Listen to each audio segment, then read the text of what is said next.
Guys, if you're looking for somewhere to buy FIFA 19 coins, head over to U7 Buy. They are fully stocked with the cheapest coins on the marketplace and are quick and easy to use. My referral link is in the description down below.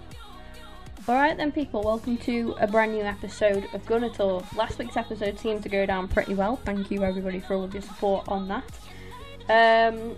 I hope you guys had a good weekend. Mine, obviously being an Arsenal fan, wasn't so great, but we'll have a look at some of the highlights. And I think my dog wants input on the video too. I'm going to kickstart today's episode off with the crisis at Bolton. This is a statement from the fans who basically Bolton's game versus Brentford was cancelled. The Bolton players said that they would play, and they did turn up to play as long as they were going to be paid, and then they found out that they weren't going to be paid for the game, so didn't play. The PFA have supported their actions, and this is a statement coming from the Bolton players. The long-running financial crisis at our club has been well documented, as has the fact that we, the playing staff, have yet to receive our March salaries. 5 of our coaching staff are also yet to be paid for March. We have endeavoured to continue our training and playing commitments during this extremely difficult time, with seemingly no resolution in sight. We thought that the prospective takeover of the club would provide a solution, but difficulties in its completion has left us no further forward. The situation is creating mounting mental, emotional and financial burdens for people through no fault of their own. The mental pressure has affected some people to the extent that they feel they are unable to perform their job sufficiently.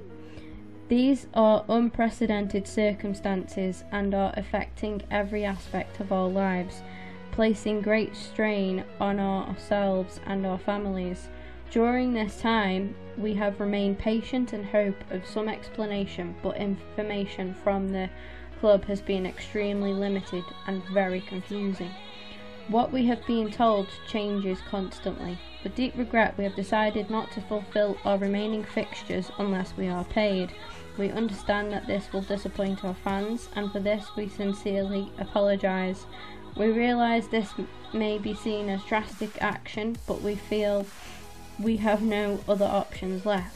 This decision has not been taken lightly and is not a reaction to this one particular incident. We have suffered numerous issues this season and recent season, brought on by the mismanagement of this club. Sorry about my notifications, guys. I don't know why people don't leave me alone when I'm trying to record. We have been operating in a near untenable environment for some time, and this is the accumulation of these issues that have resulted in our decision. Really sad times. I think, like, I mean, for me personally, I don't like to see any club go through something like that, and I think it's, you know, disgusting that they've been left in that situation. I really hope that they get the new chairman and stuff all sorted out, and you know, that the players do actually get paid, because at the end of the day, I mean, football is great, and I know people always complain that there's a lot of money in it and whatever, but at the end of the day, you know, that is why the players do play. Like, it's that, you know, they're doing a job, and you know, they should definitely be paid for it. So yeah, hopefully that all gets sorted out, because it's a really it's just not nice. I don't think it's nice, you know, to see any club go through something like that at all. Moving on to a bit of a lighter topic now. Football Joe was one of the first to tweet about Gonzalo Higuain, who racked up the offside count quite a lot in Chelsea's game yesterday versus Man United. Starting off with Gonzalo Higuain was born offside. We're going to have a look at a collection of some of the funniest tweets regarding this situation. Chris McKenna, simple, but found it quite funny. Higuain, offside a lot. Man United mindset, saying Higuain and Lukaku battling for most offsides in a game. this was definitely my favourite. Shout out to Amadi, I think. Amadi, I'm not too sure how it's pronounced. Apologies if I got that wrong. Higuain was building a house in offside territory today. You've got to admire his commitment. Absolutely love this one. This is definitely my favourite one. Need to get this one out of the way as quickly as possible. Another disappointing weekend for Arsenal. Jamie Vardy took to Twitter. Brilliant from him, I have to say. You know, he has been playing really well, and you know that hasn't gone unnoticed at all. I want to pop a couple of tweets on here that I really thought made a lot of sense. This one comes from Mr. Biggs Official. Gotta respect Jamie Vardy. He's quietly bagged 11 goals in his last 9 games and adapted to the new shape of this Leicester team. You don't always get the balls over the top anymore, which he loved, but he has made it work. I don't know why, that's just made me laugh. Oh dear. But yeah, it's very true. I think you've got to give credit to Leicester and Brendan Rodgers as well, to be fair, who people said he was like an iffy appointment, but he's done pretty well. And this one comes from the Sharp and James Sharp on Twitter. Jamie Vardy at his ruthless, relentless best. What Brendan Rodgers has done so well is finding the balance between wanting Leicester to dominate possession but also keep an eye on the early ball to Vardy. Build the identity for the future while getting the best from the present. Sums it up perfectly. Full credit to that tweet there. That's a perfect statement for me. And yeah, like I say, a lot of credit to Leicester. They played brilliantly yesterday. You know, I've got to say, from an Arsenal perspective, people had the odd kind of moan about Ainsley Maitland-Niles, should he have been sent off, whatever. I looked at it, I saw it as quite a clumsy challenge, the second one. I didn't see the first challenge. I was at work yesterday, so I only managed to watch highlights. But, you know, Arsenal just aren't good enough at the minute, and they really need to buck their ideas up. Leicester took full advantage of that, fair play. Now, I wasn't able to get a clip for this incident. Very, very bizarre, and I've taken Henry Winter's word for it to show you guys. Never seen anything like this before. Leeds score, El Ghazi gets sent off, Patrick Bamford lucky to only get a yellow. Now Terry versus Bielsa, I'm not sure how you pronounce his name. Leeds then allow Villa go through to score. Uncontested goal, 1-1. What the fuck is going on? Leeds United fans ask. FA will surely want a word.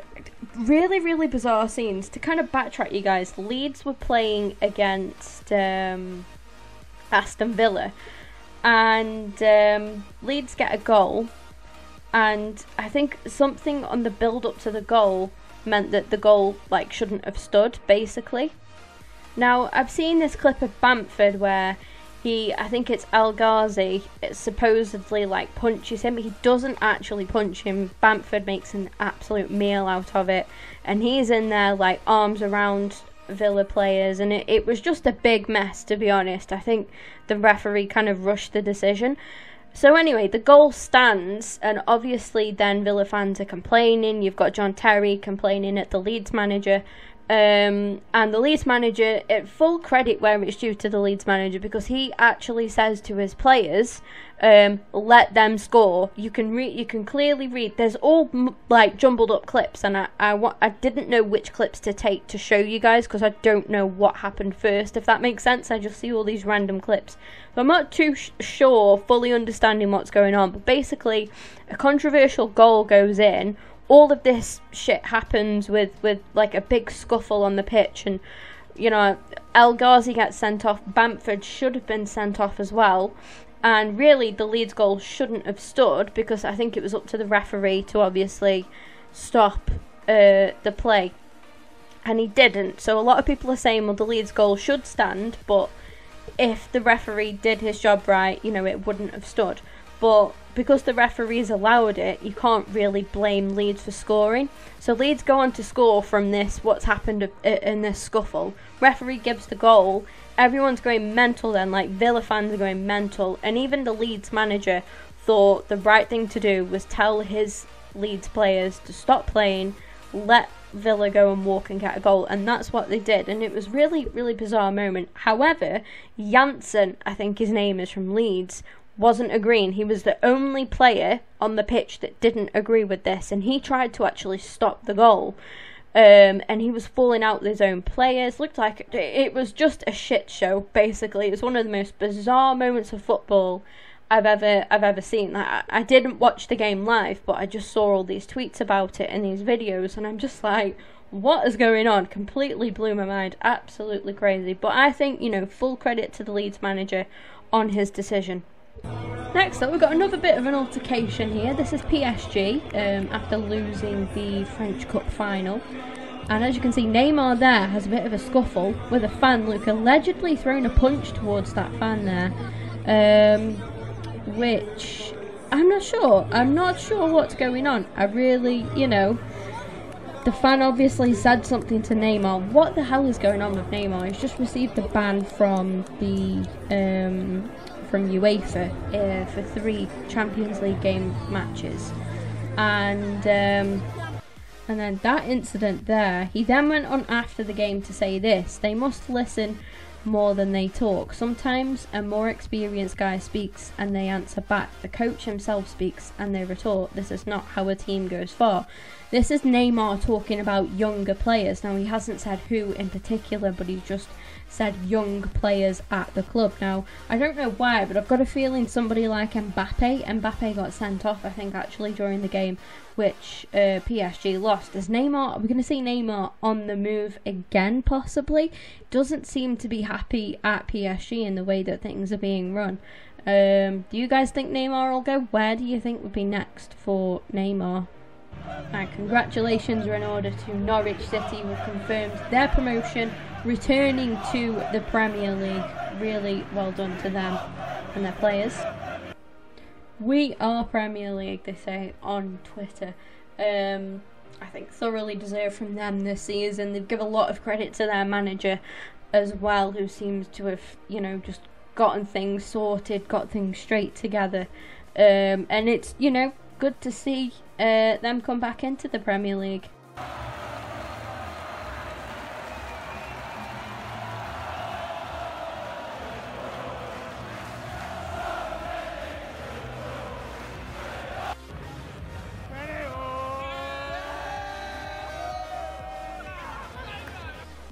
Congratulations to Raheem Sterling, who has won the Player of the Footballer of the Year award.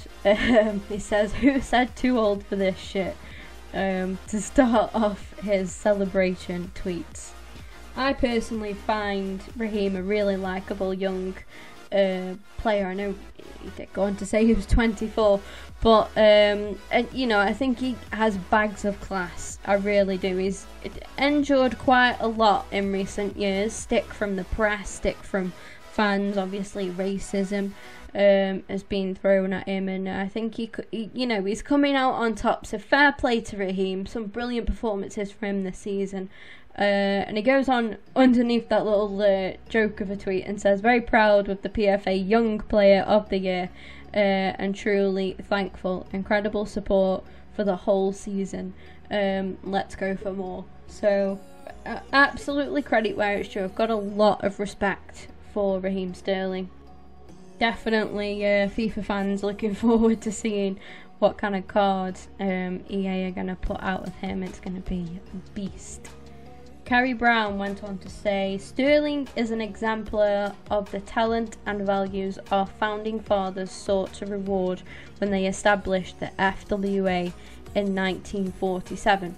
Raheem didn't set out to be a leader, but he is setting examples in society and in the game which the world is following with interest, and honestly sums him up as a person. I think he's very classy on and off the pitch.